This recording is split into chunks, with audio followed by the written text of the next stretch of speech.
ya, dibawakan sangat banyak betul, ditaruh ke dapur, kemudian setelah bawaannya diambil, ditaruh di dapur, kemudian duduk melingkar.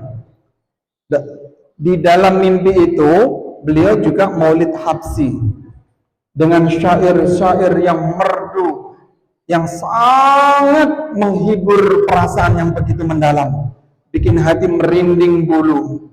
Ya, suaranya yang begitu belum pernah didengar dengan kemerduannya itu. Syair-syair yang syahdu, bikin orang dimabuk suara yang indah mendengarkan syair-syair itu, hingga sampai ceritanya itu dibaca maulid habsi sampai mahallul qiyam, beliau sampai selesai. Begitu selesai, bermakanan dalam mimpi itu makanan banyak betul, makanan banyak betul, hingga acaranya selesai. Dalam mimpi itu pamitan, yang hadirin pamitan keluar, mau pulang, acara selesai kan? Begitu keluar, beliau terbangun. Yang mana sebelumnya itu beliau tadi tabungan duitnya nggak banyak, beliau itu yang disiapkan bukan makanan yang mewah-mewah karena orang miskin. Yang disiapkan itu cuma dapat kurma. Kurmanya itu dapatnya cuma berapa? Kurang lebih 2 kilo. Itu pun mengumpulkan berbulan-bulan. Namanya juga orang miskin. Setelah menukar kurma yang paling nyaman di zaman itu, anaknya yang melihat, "Bah, apa yang dia bawa di plastik tuh, Bah?" Diperlihatkan kurma naik mencapai pang, Bah. Kena naklah Abah hendak melaksanakan bermaulid kena malam. Jangan dijapai dulu, kita hormat Rasulullah untuk bermaulid. Menjapai tidak boleh anaknya waktu itu. Nah, sehingga anaknya habis Isya itu juga taguring menunggu acara tuntung. Dalam mimpinya tadi, setelah mimpinya selesai, beliau terbangun, anaknya pun terbangun juga. Begitu terbangun, "Bah, tuntung kabar acara." Dilihat jamnya itu sudah menjelang 1:30. Dalam mimpinya itu beliau sudah makan juga bersama-sama orang banyak. Ujar anaknya, "Bah, kalau gitu ulun minta Bang Bah, kurma yang pengen tukar tuntung juga kalau sudah, karena sudah malam, ayo hakna." Ambil di dapur itu. Begitu masuk ke dapur, subhanallah, apa? Bawaan yang dalam mimpi tadi itu semuanya itu adalah sesuatu yang sangat berharga. Apa? Di antaranya ada emas batangan yang dijual pada saat itu mahalnya luar biasa.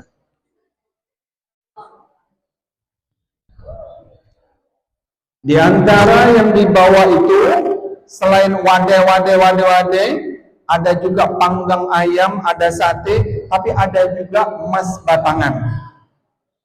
Di mana emas batangan itu dalam Al-Kisah ketika dijual pada saat itu, yang menerima, yakni pembelinya nih, ini ta'ajjub, heran, ini emas lebih daripada 24 karat. Lebih dari emas murni, dan harganya luar biasa. Setelah anaknya membuka, ada emas, ada wadah dan sebagainya, takjub, "Bah, apaan di dapur, Bah? Banyak benar." Jadi setelah dilihat, yaitu dibuka, ada sate, gulai, iwak kare, ada panggang ayam, ada juga emas batangan. Takjub abahnya. Nah, akhirnya mama dari anak-anak atau bininya dibangun juga takjub, bahwasanya semuanya ini tiada lain, ini adalah bentuk hikmah niat yang begitu kuat untuk hormat peringatan baginda Nabi Muhammad SAW dalam peringatan Maulidin Nabi SAW. Nah, dalam Al-Kisah, riwayat pendeknya, kisah ini adalah kisah di Hadrul Maut, yang mana sampai sekarang beliau itu ketika masuk bulan Rabiul Awal, beliau selalu memotong ratusan onta. Dalam Al-Kisahnya, orang ini adalah dzurriyyat daripada kisah ini, di mana orang yang miskin tadi, emas batangan itu dijual hingga, kalau bahasa kita, menjadi triliunan, sehingga menjadi orang sugih berkat beliau ini mimpi, tapi mimpinya menjadi bujuran, dijual menjadi orang milioner, sehingga beliau membangun rumah yang begitu mewah, begitu megah, dan tiap tahun melaksanakan peringatan Maulidin Nabi Sallallahu Alaihi Wasallam. Nah, kisah ini perlu menjadi doa kamu kalian yang sudah menyumbang sedikit banyak daripada bendera, hintalo, mungkin makanan konsumsi dan lain sebagainya. Ulun doakan yang sudah menyumbang hartanya, yang bisa bersedekah sedikit konsumsinya, duitnya dilimpah ruahkan oleh Allah Subhanahu wa taala. Rezekinya menjadi berkah manfaat dunia akhirat. Kita doakan yang menyumbang rezekinya menjadi berkah melimpah ruah. Kita doakan yang menyumbang di bulan Maulid bisa segera umrah dan haji ke tanah suci Mekah. Berkah menyumbang bulan Maulid. Amin amin ya rabbal alamin. Ada kisah lagi. Zaman dahulu itu, ya, ada orang kafir, suami istri mengejek orang Islam yang memperingati bulan Maulid. Apa orang kafir? Gasan apa orang Islam itu berjuta-juta mengeluarkan duit hanya untuk bermaulid. Nih tradisi, coba kita lihat adat Bugis. Itu biasanya kalau di masjid ada digantungi bendera yang handuknya 2 meter, ada yang duitnya 100.000, ada gantungannya ini sarung, ya, ada yang macam-macam.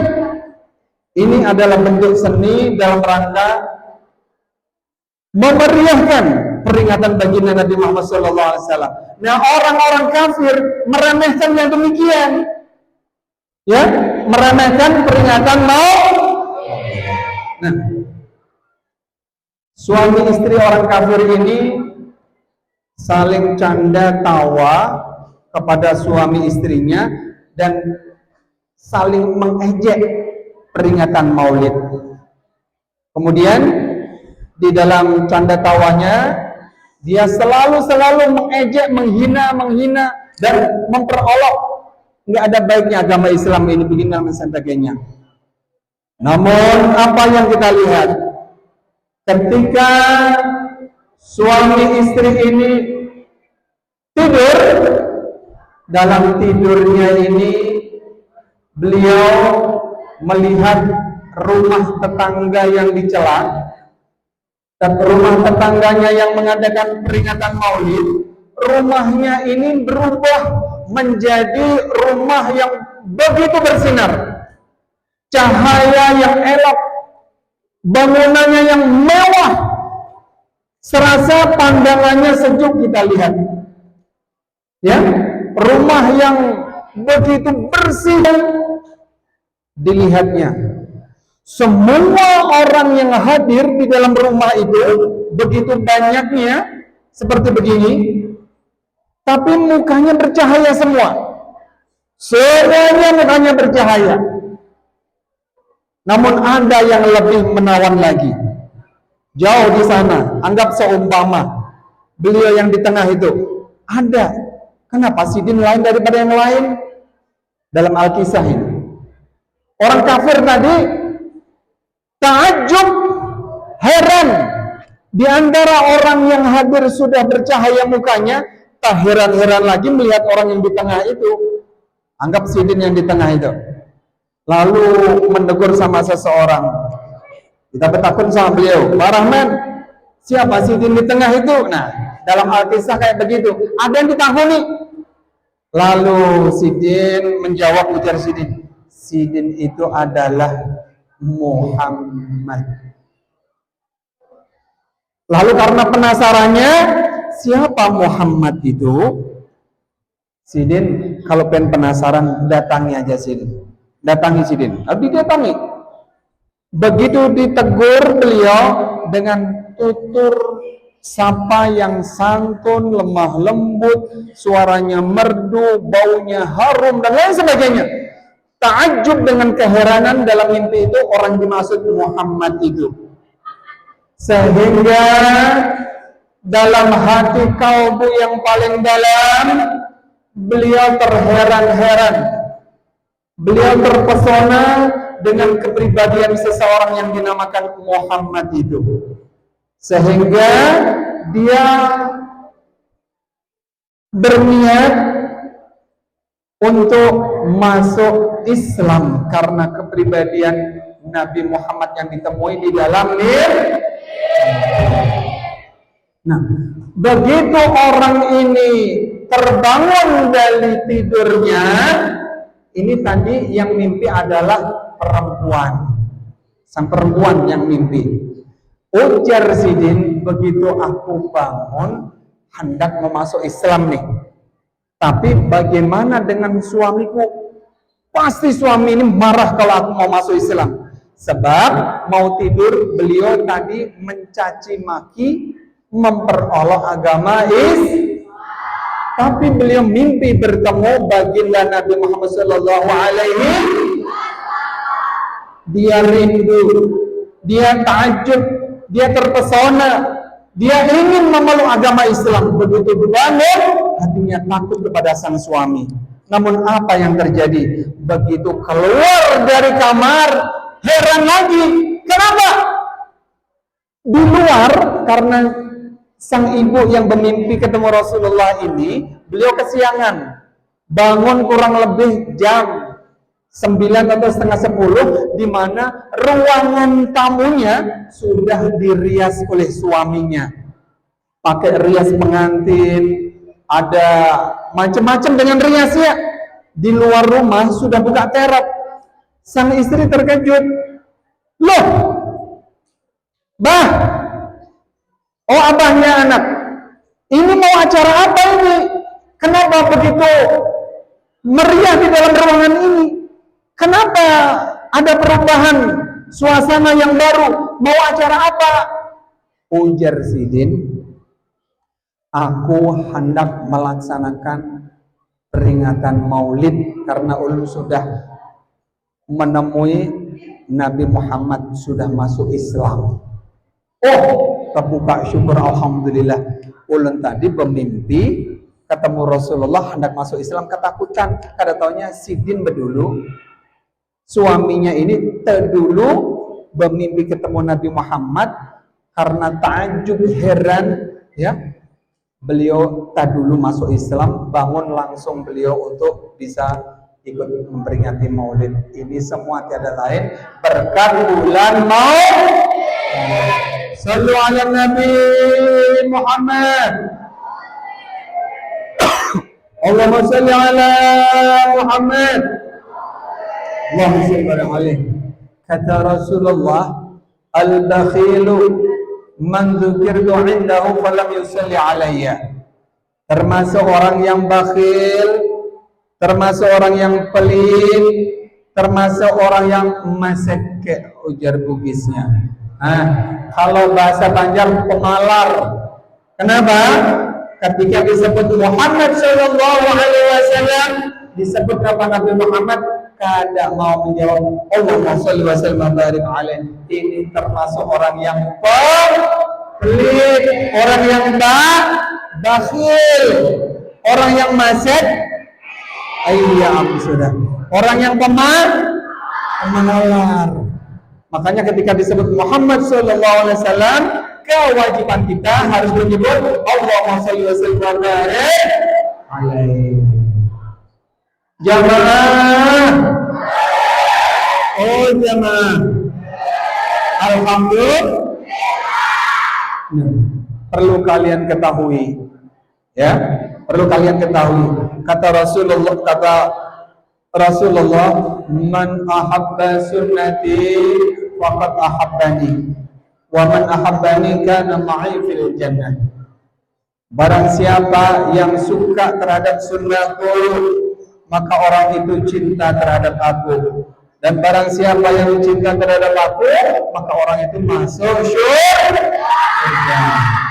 Sadar nggak kehidupan kita ini mau berakhir?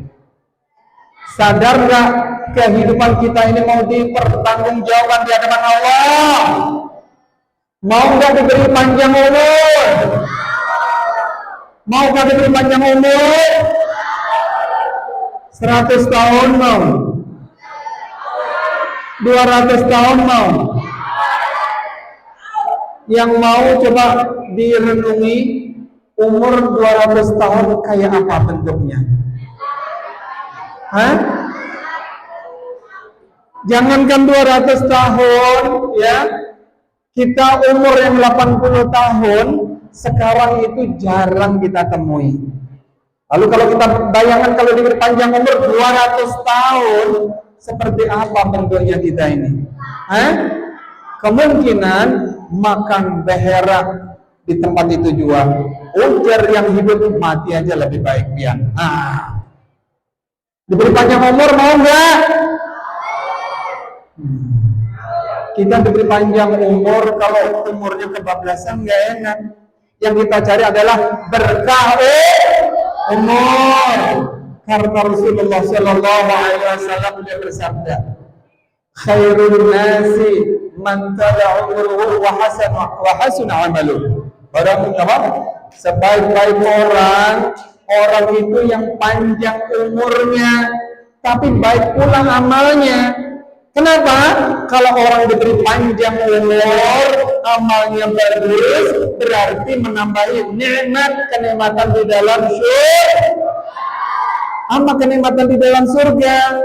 Di dalam kitab Dzurratul Nasihin, surga itu untuk kaum laki-laki 70 minal huril ain.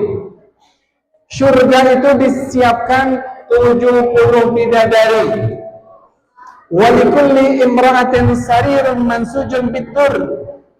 Dari 70 bidadari itu, setiap wanitanya itu disiapkan satu ranjang wa sab'una firasyan wa sab'una min alwani tu'am.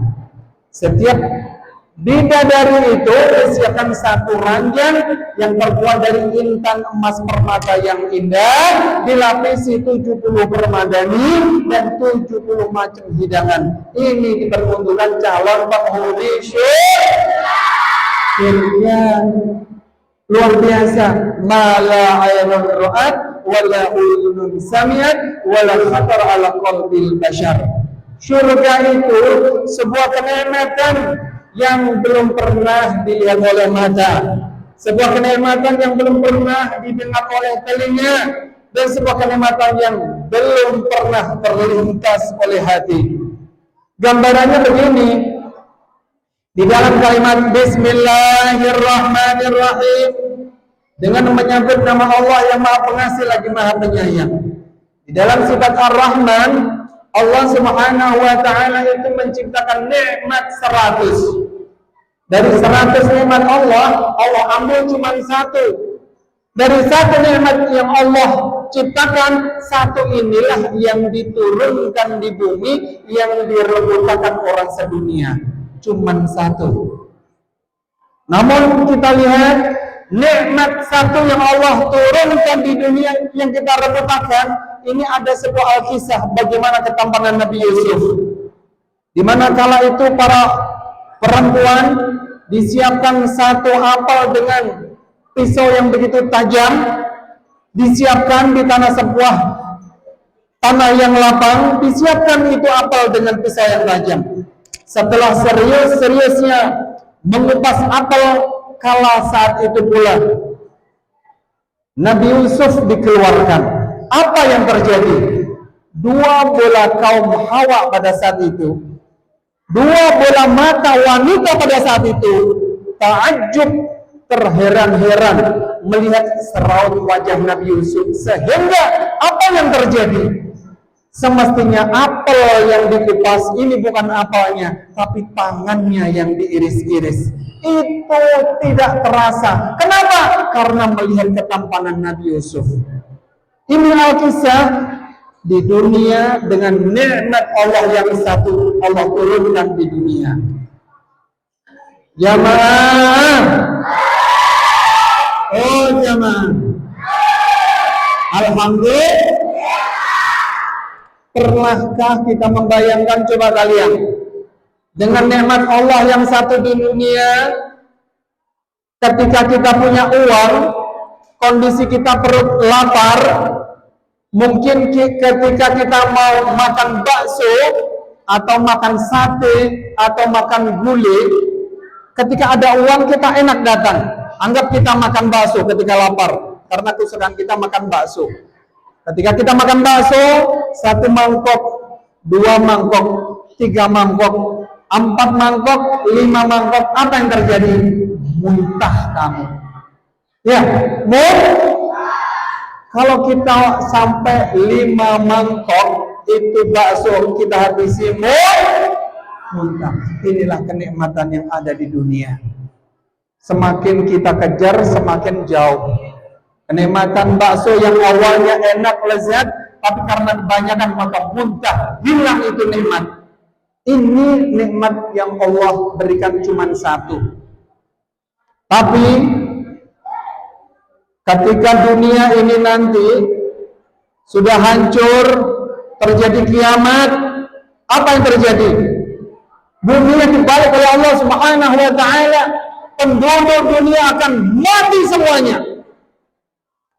Di situ nikmat Allah, Allah cabut, maka digabungkan dengan nikmat Allah yang 99. 99 ditambah 1 berarti genap 100, itulah yang menjadi calon penghuni surga. Pertanyaannya, 1 banding 100. Pernah berpikir?